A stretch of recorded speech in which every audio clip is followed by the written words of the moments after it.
დიდი მადლობა დათო გოგოლაშვილს, მისი დახმარებით შეფშურდა ჯენიფერ ენისტონის. რომელიც პირველი კლასით გვსაუბრობს, ძალიან შემშურდა ნამდვილად.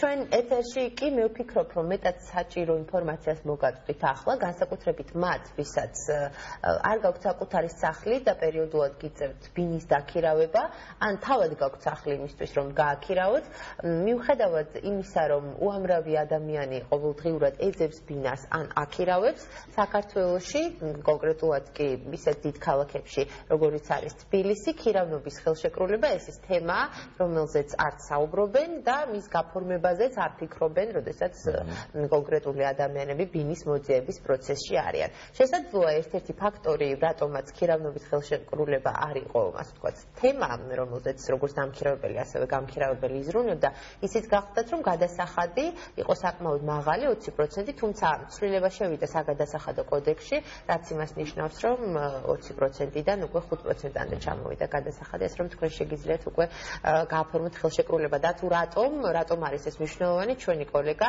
ანო თაკალაძე მოგვიყვება. ბინის გაქირავება დღეს შემოსავლის კარგი საშუალებაა, თუმცა ეს საქმიანობა ფინანსურ სარგებელთან ერთად საკმაოდ სარისკოცაა. როცა დამქირავებელი ბინის პატრონს ქირის გადახდის გადავადებას თხოვს, გამქირავებელი კი დათმულ დროს ფულის მისაღებად მდგმურებს მიაკითხავს და ბინა დაცარიელებული დახვდება, მხოლოდ მაშინ იწყებს ფიქრს გამოსავლის გზებზე. მსგავსი სიტუაციების თავიდან ასაცილებლად სანამ ბინას გააქირავებთ, ხელშეკრულება გააფორმეთ. ეს საკმაოდ მარტივი პროცესია. პირი, რომელსაც გაქირავებული აქვს საცხოვრებელი ფართი და საგადასახადო კოდექსის მოთხოვნების მიუხედავად არ იხდის გადასახადს, კანონდამრღვევად მიიჩნევა. ბინის გაქირავებიდან მიღებული შემოსავალი 20-ის ნაცვლად ახლა უკვე 5%-ით იბეგრება. ამ მცირე თანხით კი თავს დაიზღვევთ ყველა შესაძლო საფრთხისგან, მაგრამ თუ კი თქვენ ამ თანხას არ გადაიხდით, სანქციები დაგეკისრებათ. იმ შემთხვევაში, თუ სახელმწიფოს მიერ დადგენილი წესით მე საგადასახადო ორგანოში არ გადავიხდი საშემოსავლო გადასახადს 5%-ის ოდენობით გადასახადის გადამხდელს ეკისრება სანქციები და საურავები. იმ შემთხვევაში, თუ გადასახადის გადამხდელი სახელმწიფოს დაუმალავს გადასახადებს და მას სახელმწიფოს მიაყენებს 50,000 ლარზე მეტ ზარალს გადასახადების დამალვით, ასეთი ქმედება ითვალისწინებს სისხლისამართლებრივ პასუხისმგებლობას და სისხლისამართლებრივი პასუხისმგებლობის სანქციის სახით გათვალისწინებული არის 3-დან 5 წლამდე თავისუფლების აღკვეთა. თუ ბინის გაქირავებას ვერ რისკავთ, რადგან სახლში ლამაზი ავეჯი ან ძვირადღირებული ტექნიკა გაქვთ, ამ პრობლემის მოგვარებაშიც სწორად შედგენილი ხელშეკრულება დაგეხმარებათ. თქვენ ორი ტიპის ხელშეკრულება შეგიძლიათ დადოთ. ერთი ხელშეკრულება შეგიძლიათ შეადგინოთ თავად, მოიტანოთ ნოტარიუსთან და ნოტარიუსს თხოვოთ მასზე თქვენი, ანუ მხარეთა ხელმოწერის სინამდვილის დადასტურება.